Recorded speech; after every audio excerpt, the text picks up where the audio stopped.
Iran. Israel News Today. Proprietors of the land should regain possession of Palestine. Highest authority. Ayatollah Sayyid Ali Khamenei, head of the Islamic Revolution, has spoken out against the efforts of some Arab and Muslim nations to restore ties with Israel, stating that Palestine must be freed from Israeli occupation and returned to its rightful owners. During a meeting with a group of Iranian teachers on Wednesday, which observes the martyrdom anniversary of revolutionary cleric Morteza Motahari and Teacher Day in the country, Ayatollah Khamenei made the remarks. The Zionists and their allies in the United States and Europe aren't succeeding, according to Ayatollah Khamenei, who also claimed that the situation in Gaza has become the world's most pressing problem.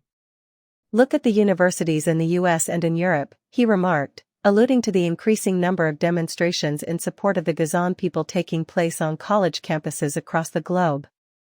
Some Arab and Muslim nations' efforts to normalize diplomatic relations with the Israeli regime, according to Ayatollah Khamenei, will fail. There must be a return to Palestine's legitimate owners, he declared. The leader of the country proclaimed that the United States was directly involved in the great crime and unforgivable sin of Israeli aggression against Gaza because of how it handled the matter and its aftermath. U.S. officials would not abide even verbal criticism of Israel, according to Ayatollah Khamenei. He went on to say that despite the peaceful protests by Israeli university students, they have been repressed. Iran and Tanzania begin communication cooperation, says ICT Ministry. The space industry and IT are new chapters in developing bilateral cooperation with Tanzania, said Iran's Minister of Information Technology.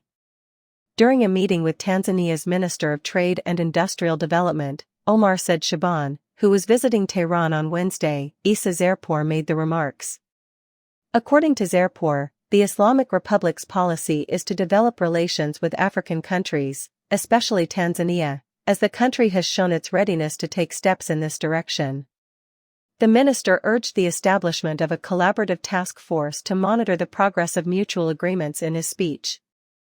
As for Shaban, he expressed gratitude to the Islamic Republic administration for their hospitality and for setting the stage for his meeting with the President of Iran. The minister from Tanzania expressed his desire to expand collaboration with Iran, saying that such hospitality and meetings showed how much the Islamic Republic values its ties with African states.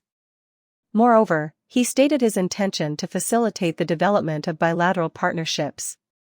The Iran-Africa meeting is taking place in Tehran, and senior officials from a number of African countries, including Tanzania and the Central African Republic, are attending. Panicked this week, EasyJet passengers scrambled to book alternative holiday routes after the low-cost company inadvertently cancelled several flights due to changing circumstances in Israel in an email. According to the Mirror, passengers for flights on April 30 from Belfast to Faro, Corfu, Luton and Newcastle, Edinburgh to Bristol, Geneva and Santorini, London Stansted to Glasgow, and Glasgow to London Gatwick, thousands of miles from Gaza and Israel, were notified of the cancellations by email 2 days earlier. EasyJet sent another email after advising consumers of the incident. EasyJet admitted to accidentally emailing some customers that their flights had been cancelled due to events in the Middle East, where Israel has launched a bloody assault on Gaza killing 34,000 people, but many alarmed customers had already rebooked a second flight thinking their original route was no longer valid.